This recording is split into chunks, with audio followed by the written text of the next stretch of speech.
Hello guys, welcome to the new episode of my channel. আমি সঞ্জীব তোমাদের সাথে। তো এখন এই ভিডিওতে একটা খুবই ইম্পর্টেন্ট বিষয় নিয়ে কথা বলবো, যেটা নিয়ে কথা বলা আমার মনে হলো খুব দরকার।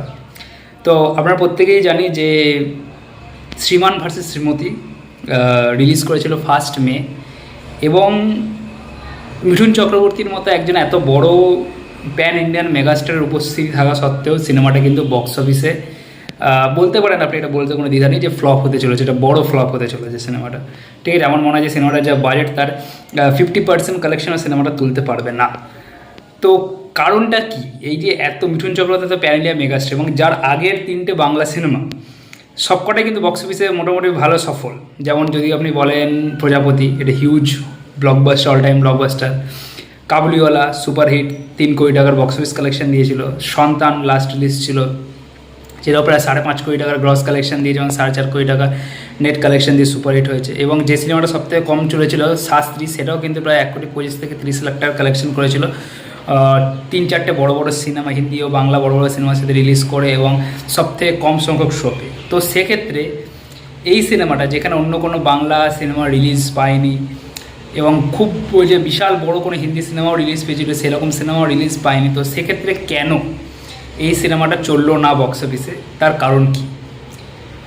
তো দেখুন, আমার মত অনুসারে যে কটা কারণ হতে পারে, আমি সেই কটা কারণ আপনাদের সঙ্গে অবস্থান করতে পারবো। আপনাদের অবশ্যই অন্যান্য কারণ আপনারা মনে করতে পারেন। তো ফার্স্ট যে কারণটা আমার মনে হলো সেটা হচ্ছে এই সিনেমার প্রমোশন। আমি প্রথম দিন থেকে বারবার বলে এসেছি প্রমোশন প্রমোশন প্রমোশন, এই সিনেমাগুলোর প্রমোশন হয় না। প্রতীকৃত বসুর সিনেমা, মিঠুন চক্রবর্তীকে নিয়ে আপনি এর আগেও যখন SBF বা সুরিন্দারও সিনেমা করে দেবেন, প্রমোশন খুব কম হয়। কারণ মিঠুন চক্রবর্তী নিয়ে সিনেমা করার পরে সেই সিনেমার প্রমোশন করতে খুব একটা যান না, অন্যান্য স্টার কাস্টরাই মেনলি প্রমোশন করে। বাট SBF এবং সুরিন্দারের ক্ষেত্রে কী হয়, যে তাদের হাতে প্রাইম সোর্স থাকে, শো নাম্বারস হিউজ থাকে, এবং SBF মানেই দেখবেন যে একটা বড় ব্র্যান্ড ভ্যালু, তাদের একটা হিউজ ইউটিউব বা সোশ্যাল মিডিয়াতে তাদের একটা হিউজ ফলোয়ার্স আছে। তো সেখান থেকে সিনেমার ট্রেলার, গান সব কিছুই কিন্তু একটা ভালো গ্রোথ পেয়ে যায়, মানুষের কাছে পর্যন্ত পৌঁছে যায়। যেমন দেখবেন আপনি কাবুলিয়ার ক্ষেত্রে দেখবেন, কাবুলিয়ার সঙ্গে আপনার কি রিলিজ করেছিল, ডাঙ্কি, সালার, প্রধান, এরকম বড় বড় সিনেমা রিলিজ করেছিল। কিন্তু সেম অ্যাজ সন্তানের ক্ষেত্রেও কিন্তু সেম ছিল। কিন্তু দুটো ক্ষেত্রে কী হয়েছে, SBF এর প্রোডাকশন যেহেতু ছিল, তাদের শো পেতে কোনো অসুবিধা হয়নি, প্লাস শো নাম্বার প্রাইম টাইমে শো পেয়েছে তারা। প্লাস হচ্ছে এই যে মানে মানুষের কাছ পর্যন্ত পৌঁছে দেয়। কারণ SBF-এর ইউটিউব চ্যানেল বা SBF সোশ্যাল মিডিয়ায় কিন্তু বহু লোক মানে গ্রাম বাংলার অনেক লোক কিন্তু সাবস্ক্রিপশন করে রাখে, বা গ্রাম বাংলার বহু লোক কিন্তু এইসব চ্যানেলগুলোকে ফলো করে।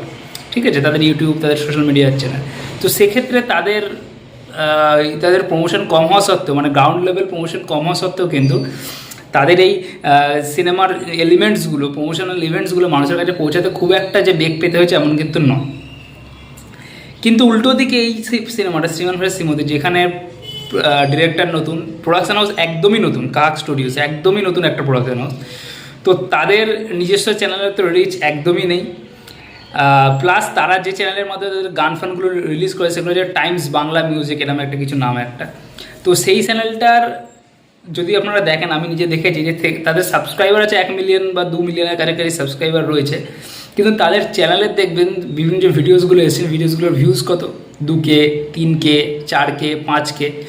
এবং এই যে শ্রীমান ভার্সেস শ্রীমতী যে ট্রেলার তারা লঞ্চ করেছিল, এই যে ট্রেলারের যে ভিউজ, তারা বলছে 1 মিলিয়ন 1.5 মিলিয়ন ভিউজ এসছে, এটা যে পুরোটাই হচ্ছে ওই মানে বুস্ট করে ভিউজ করা। সেটা কী করে আপনি বুঝবেন যে যখন ট্রেলারটা রিলিজ করছে, 1 দিন 2 দিন পর্যন্ত ট্রেলারের ভিউজ হচ্ছে 8,000, 10,000, 12,000 এরকম। তো খুব বেশি হলে, আমি দেখেছিলাম খুব বেশি হলে একদিন দেখেছিলাম 5 দিনে 50,000।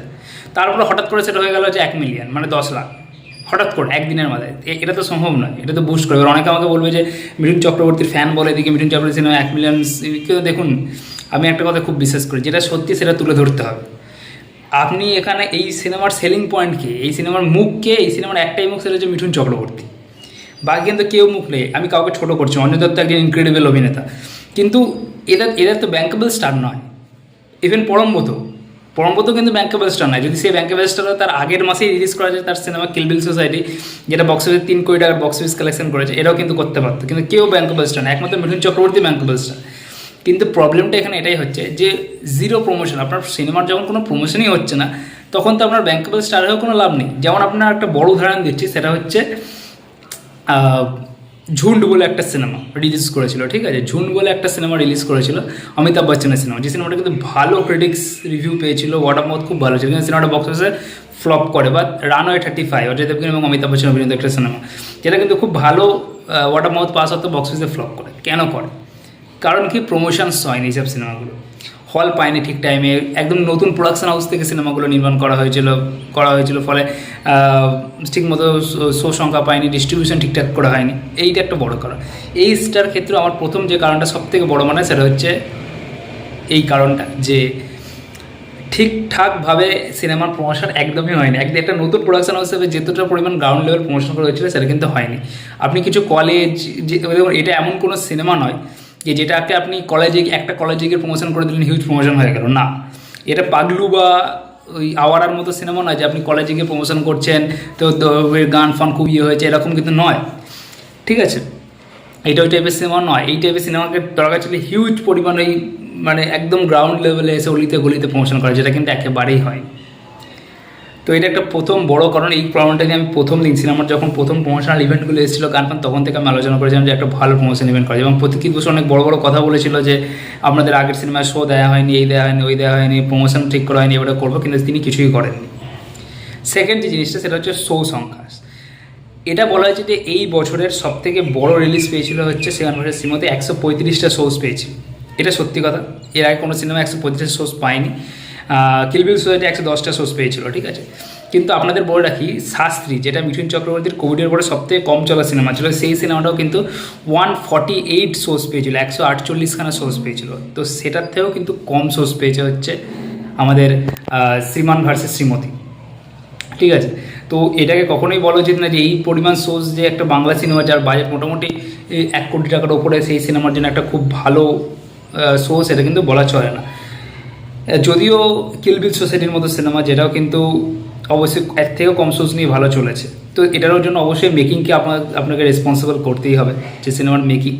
তো সেটাই হচ্ছে আমার থার্ড পয়েন্ট, যে সিনেমার মেকিং। দেখুন, আমি বারবার বলে থাকি যে প্রতীক্ষিত বসু একজন ওয়ান টাইম ওয়াচ কমার্শিয়াল সিনেমার জন্য একজন ভালো ডিরেক্টর। তার শাস্ত্রী সিনেমাটা আমি কিন্তু ভালো লেগেছে আমার, কিন্তু সত্যি কথা বলতে শ্রীমান ভার্সেস শ্রীমতী, যার সাবজেক্ট ভালো ছিল, যার কিছু কিছু জায়গার মেকিংও ভালো ছিল, কিন্তু তা সত্ত্বেও কিন্তু সিনেমাটা কিন্তু শাস্ত্রীর লেভেলে যেতে পারেনি। হয়তো যদি সিনেমাটা শাস্ত্রীর লেভেলে যেত, তাহলে সিনেমাটার কিন্তু আজকে এই অবস্থা হতো না, ঠিক আছে। সিনেমাটা কিন্তু কোনো লেভেলেই ইভেন সিনেমাটার, আমি বললাম সেকেন্ড হাফের একটা পর্যায়ে এসে আপনার সিনেমাটা দেখতে বোর লাগবে।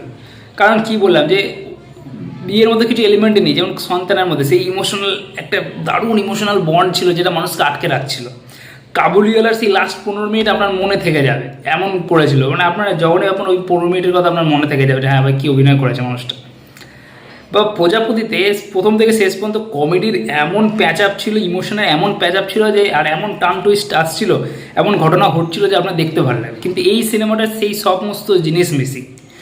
ইমোশনের জিনিসও কোথাও, আমি পারফরমেন্সের কথা আসছে না, কিন্তু পারফরমেন্স প্রত্যেকের ইন্ডিভিজুয়ালি ভালো, কিন্তু সিনেমার স্ক্রিপ্ট লেভেলে, সিনেমার চিত্রনাট্য লেভেলে কোথাও এমন জায়গা নেই যেখানে ইমোশনালি খুব ভালো অ্যাটাচ করতে পারছেন। সিনেমার সেকেন্ড ভাগে কোনো জায়গায় কমেডির কোনো লেস মাত্র নেই। কিছু কিছু ফালতু সিন দিয়ে সিনেমাটাকে বড় করে দেওয়া হয়েছে। কিছু কিছু মেটা রেফারেন্স, একই মেটা রেফারেন্স পুরো সিনেমা ধরে ঘুরিয়ে ফিরিয়ে ইউজ করা হয়েছে, যেগুলো শুনতে ভালো লাগছে না, মানুষ বোর ফিল করছে, নতুনত্ব কিছু পাচ্ছে না। তো মেকিংয়ে কিন্তু বিশাল বড় প্রবলেম, এবং আমি এই জন্যই বলেছিলাম যে প্রতীক্ষিত বসুদের মতন নতুন, আমি ছোট করছি না কাউকে, কিন্তু সত্যি বলে মিঠুন চক্রবর্তী অভিনেতা, যে শুধু সাবজেক্ট দেখে, দেখুন একটা ভালো সাবজেক্টের আপনার কাছে থাকতে পারে, কিন্তু সেই সাবজেক্টকে ভালোভাবে এক্সিকিউট করার মতো একজন ডিরেক্টর কিন্তু আপনার লাগে। আজকে যদি এই সিনেমাটায় রাজ চক্রবর্তী বা সুমন ঘোষের হাতে আসতো, তাহলে কিন্তু সিনেমাটা দারুণভাবে সফল হতে পারতো। তার একটা বড় উদাহরণ দিচ্ছি পুরাতন, রিসেন্টলি আগের মাসে রিলিজ হয়েছে পুরাতন। কিল বিল সোসাইটির মতো বা জাটের মতো সিনেমার সাথে ক্ল্যাশ করে রিলিজ করেছিলাম, বক্স অফিসে সাকসেসফুল হলো। এই সিনেমাটারও কিন্তু প্রমোশন হয়নি, এটা আপনি মনে রাখবেন, 0 লেভেল প্রমোশন হয়েছে। ইভেন সুমন ঘোষের যে আগের সিনেমা কিল বিল, এই কাবুলিওয়ালা, সেটা কিন্তু ছিল হচ্ছে SBF-এর সিনেমা, কিন্তু এটা কিন্তু কোনো বড় প্রমোশনালের বড় ব্র্যান্ডের সিনেমা এটা কিন্তু নয়, এই পুরাতন। কিন্তু তার সাথেও সিনেমাটা কী করে হিট হলো, কারণ সিনেমাটা সেই লেভেলে বানিয়েছে তিনি। সিনেমাটা রিলিজের আগেই বহু ইন্টারন্যাশনাল ফিল্ম ফেস্টিভ্যালে স্ক্রিনিং হয়ে গেছে, এবং এখানেও যখন অডিয়েন্স দেখেছে, ওয়ার্ড অফ মাউথ দুর্দান্ত স্ট্রং পেয়েছে। সেই জন্য আজকে নেটে 1 কোটি টাকার উপরে বক্স অফিস কালেকশন করছে, একটা যেখানে কোনো বড় মুখই নেই সিনেমার মধ্যে। ইভেন ডিরেক্টরও কোনো সেরম যে বিশাল বড় কোনো ডিরেক্টর সেরম কিন্তু নয়, কিন্তু তা সত্ত্বেও কী করে করলো, কেন এটা করতে পারলো? কারণ হচ্ছে মেকিং। সিনেমার মেকিংয়ের মধ্যে প্রচুর প্রবলেম আছে। আজকে আপনাদের মনে হতেই পারে যে একটা নতুন ডিরেক্টর উঠে আসছে, না, নতুন ডিরেক্টর এই ধরনের দেখুন, আমি পথিকৃৎ আজ থেকে যখন 10 বছর পর যখন সিনেমা করবে তখন কিন্তু তার সিনেমার মান এরকম থাকবে না, অনেক উন্নত হয়ে যাবে। বা যদি তুমি রাজ চক্রবর্তীকেই ধরেন, তা আজ থেকে 10 বছর আগে সে যেরকম সিনেমা করেছিল সেই সিনেমা থেকে আজকে তার সিনেমার মান কিন্তু অনেক উন্নত। এটা সে যেরকমই সিনেমা করুক কাজে, সে কমার্শিয়াল থেকে ফ্যামিলি জনরায় চলে আসুক, কিন্তু তার সিনেমার মান কিন্তু অনেক উন্নত হয়েছে। ওই টাইমে বাংলা সিনেমার আপনার কমার্শিয়ালের সেরা যুগ, স্বর্ণযুগ চলছিল বলে তার সিনেমা কিন্তু তখন এত দুর্দান্ত বড় বড় হিট হয়েছে। নয়তো কিন্তু সিনেমার মান কিন্তু এমন কিন্তু হ্যাবক উন্নত ছিল না। প্লাস গান ফান তো অবশ্যই হিট ছিল সেই সময়, তো এটা হচ্ছে বড় কারণ। তো আমি সেই জন্য বলছি যে পথিকৃতের মতো ডিরেক্টরদের সঙ্গে এখন বা এই অরিত্র, আমি কাউকেই ছোটো করছি না, কিন্তু এদের এখন অভিজ্ঞতাটা অনেক কম। একটা ভালো সাবজেক্টের সিনেমাকে এক্সিকিউট করার মতো, মানে ভালোভাবে এক্সিকিউট করার মতো অভিজ্ঞতাটা এদের কম আছে। আজকে যদি এটাই বেঙ্গল টকেস কত দেখতেন, এটা কত দারুণভাবে প্রেজেন্ট করতো, এটাই আমি বলতে চাইছি। দেখবেন এর যে সাবজেক্টটা আর প্রজাপতির যে সাবজেক্টটা ছিল, একটা মিল ছিল। তো এটা কিন্তু বানানো যেত প্রজাপতির মতো করে, কিন্তু বানাতে পারেনি। সেই রকম কমেডি যেটা প্রজাপতির মধ্যে ছিল এখানে কিন্তু কিছুই পাবেন না আপনি। তো এইগুলো হচ্ছে বড় বড় কারণ সিনেমাটা ফ্লপ করার, ঠিক আছে? আপনি শুধু ফ্যান মিঠুন চক্রবর্তীর ফেস ভ্যালু দেখেই যে আজকে যে কালেকশানটা এসছে, মোটামুটি আজকে নিয়ে প্রায় 27 লাখ টাকার মতো কালেকশন হতে হবে। তো এই কালেকশানটা এসছে কী করে? কালেকশানটা এসছে মিঠুন চক্রবর্তীর ফ্যান্সদের জন্য। কিন্তু ফ্যান্সদের দিকে আজকের দিনে দাঁড়িয়ে ফ্যান্সদের দিয়ে সিনেমা হিট হয়, তাহলে সালমান খানের সিনেমাগুলো পরপর কেন ধেরিয়ে যাচ্ছে? শাহরুখ খানের মাঝখানে কেন সিনেমা চলেনি? কেন তাকে এটলিকে দিয়ে এত বড়োভাবে কামব্যাক করতে হলো? কারণ ফ্যান্সদের দিয়ে সিনেমা আজকের দিন আস্তে আস্তে আর ফ্যান্সদের দিয়ে সিনেমা চলে না। একটা ফ্যান্স আমি কতবার দেখতে যাবো সিনেমা? একবার দুবার, খুব বেশি হলে পরিবারকে নিয়ে একবার, নিজে একবার, এর থেকে বেশি তো দেখতে যেতে পারি না আমি, ঠিক আছে? যদি সাধারণ অডিয়েন্সের কাছে সিনেমাটা না যায় তাহলে কী করে হবে, ঠিক আছে? আর এখানে আমি দরকার ছিল প্রমোশন, কারণ আমি বিভিন্ন রিয়াকশান দেখছিলাম। আমি একটা কথা বারবার বলি যে একজন রিভিউয়ার, মানে আমি একজন ইন্ডিভিজুয়াল পার্সন, আমার মতামত অন্য একজন পার্সনের মতামত থেকে আলাদা হতেই পারে। আর সেটাই কিন্তু আমি বিভিন্ন পাবলিক রিয়াকশান দেখছিলাম, যেখানে আমি দেখছিলাম যে অনেক মানুষের খুব ভালো লেগেছে সিনেমাটা, বয়স্ক যারা আছে তাদের খুব ভালো লেগেছে সিনেমাটা, বলছে অনেক মনের কাছাকাছি, মনকে টাচ করেছে। কিন্তু সেই পরিমাণ মানুষের কাছে তো সিনেমাটা পৌঁছালোই না, কারণ আপনি প্রমোশনই করলেন না। অর্ধেক হল খালি যাচ্ছে। আমাদের এদিকে আমি যেদিকে সিনেমা দেখতে গেছিলাম খুব বেশি হলে 10-12টা লোক ছিল, কারণ হলই খালি যাচ্ছে। যেখানে ওইদিকে আমাদের এখানে ওই সব হলে মিঠুন চক্রবর্তী সিনেমা মোটামুটি ভালো চলে, খুব আমরা দেখে এসেছি লাস্ট 3-4 বছরে।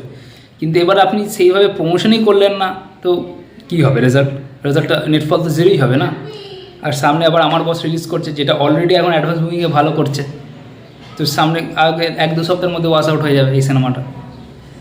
তো মেন দোষটা কার ঘাড়ে যায়? মিঠুন চক্রবর্তীর সিনেমা চললো না। কেউ বলবে না পথিকৃৎ বসু সিনেমা চললো না, সবাই বলে মিঠুন চক্রবর্তীর সিনেমা চললো না। এটা হচ্ছে বড় কারণ। তো আজকের ভিডিওটা আমি এই কারণেই বললাম যে এই কয়েকটা মেন কারণ এই সিনেমাটা না চলার। আর আমার মনে হয় মিঠুন চক্রবর্তীর এখন এই নতুন ডিরেক্টরদের সঙ্গে কাজ করাটা কমানো দরকার, এবং করলেও কমার্শিয়াল সিনেমা করুন, ভালো গল্পের কমার্শিয়াল সিনেমা, অ্যাকশন ফ্যাকশন যেখানে থাকবে, কারণ মানুষ মিঠুন চক্রবর্তী আবার অ্যাকশন আপনারা দেখতে চায়। এই টাইপের, মানে এটা একেবারেই একটা জ্ঞানে একঘেয়ে ফ্যামিলি ড্রামা হয়ে গেছে। আমরা যেটা ট্রেলার দেখে আশা করেছিলাম যে, বা টিজার দেখে আশা করেছিলাম যে হ্যাঁ তো কমেডি এলিমেন্ট থাকবে, অনেক কিছু থাকবে, কিন্তু সেরকম কিছুই আমরা পেলাম না। মানে আশা করেছিলাম থাকবে সিনেমার মধ্যে 70%, কিন্তু পেলাম হচ্ছে 30%। তো অফকোর্স মানুষ মুখ ফিরিয়ে নিয়েছে, ওয়ার্ড অফ মাউথ মিক্সড পেয়েছে, এটা একটা বড় কারণ সিনেমাটা না চালার। তো এইগুলোই আমার মনে হয় কারণ। আর আপনাদের মতামত কি জানাতে পারেন? ভিডিওটা ভালো থাকলে অবশ্যই লাইক করে দেবেন, চ্যানেলটা সাবস্ক্রাইব করে দেবেন। Thank you.